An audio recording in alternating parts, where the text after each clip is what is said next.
What would you say if I told you that in a single year, the European Union needed a landmass the size of Britain just to produce the fashion that it imported?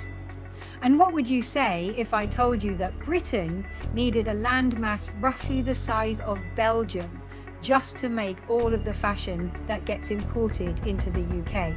I've been working with Want and Research Degrowth on a new report to discover some radical new data that for the first time outlines fashion's footprint for things like land, fossil fuels, water, and human time.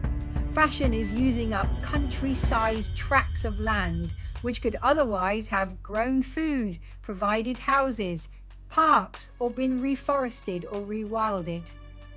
The question of land shows how the overproduction of fashion for corporate interests has tilted the world away from freedom and food to just being about what do corporations want and what does capitalism want.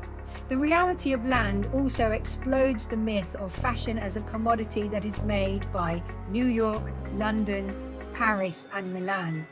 Because although I said the tract of land is the size of Britain, of course, this is not land in Britain that's being used.